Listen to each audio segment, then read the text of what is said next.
Testimony of Jesus. In the book of Revelation, chapter 19, reading on verse 10, John says that when he met an angel, he was about to worship him. But the angel stopped him and told him, "Do not do that, for I am one of your brothers. Worship God." He says, "I'm one of your brothers who hold the testimony of Jesus. Worship God, for the testimony of Jesus is the spirit of prophecy." So apart from defining the spirit of prophecy as a gift which has been given to communicate his message, we see from the biblical perspective that the spirit of prophecy is a gift which has been given to testify about Jesus. And the other point that I would like to add is that the spirit of prophecy is God's communication network. The spirit of prophecy is God's communication network. When you check in the Bible, throughout the Bible, both in the Old Testament and the New Testament, we see that God has always communicated with man. Before the entry of sin, we see that there is evidence that God used to communicate with man face to face. What we read in the book of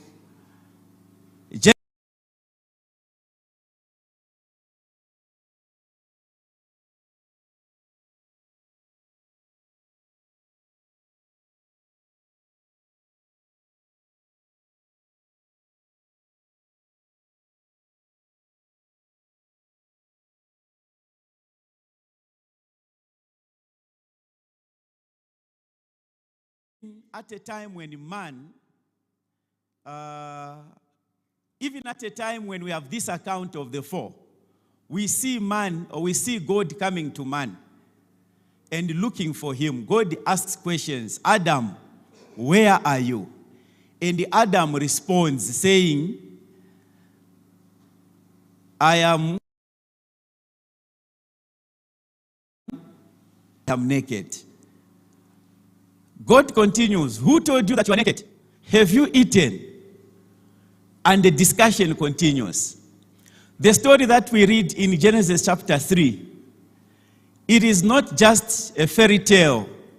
It is not a myth, but it's something that happened. So we know that before sin entered this world, God used to communicate with man face to face. Ellen White, in the book Story of Redemption, she explains that Adam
Can we find such a man as this? A man in whom is the Spirit of God. The word Spirit of God can also be interpreted as spirit of prophecy. When Pharaoh was speaking these words, he was referring to Joseph. And you see that God, who spoke to our fathers using prophets, has always wanted to communicate. And here you see that Joseph also had that spirit of prophecy. This same word, we can say that God revealed himself in a special way to his people. A prophet can be described as one who had a special revelation from God to be communicated to people. And number two, we can say that a prophet is one who received inspiration from God that he may reveal the will of people, the will of God to people. And number three, as one who had an illumination from God that people may to know the character and the standards of God. So as we talk about the spirit of prophecy, we see this dominating the Bible. How does God communicate to us? Of course, there are many methods that God used to communicate. We can mention them, number one, as general revelation, or through nature. Our chorister, our singer, my brother here was singing, talking about how great our God is. We recognize the greatness of God by seeing what he has done. By looking at the things that he has created, we are able to get to know the greatness and the goodness of our God.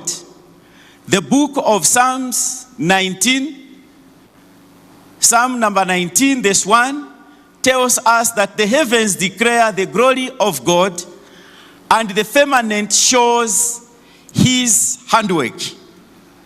Romans chapter 1, verse 20, tells us that for since the creation of the world, his invisible attributes are clearly seen, being understood by the things that were made, even his eternal power and Godhead, so that they are without excuse. So, we see that God used or uses nature to reveal or to communicate to us. Number two, God speaks or communicates to us using special revelation. And this special revelation should be understood as the scriptures.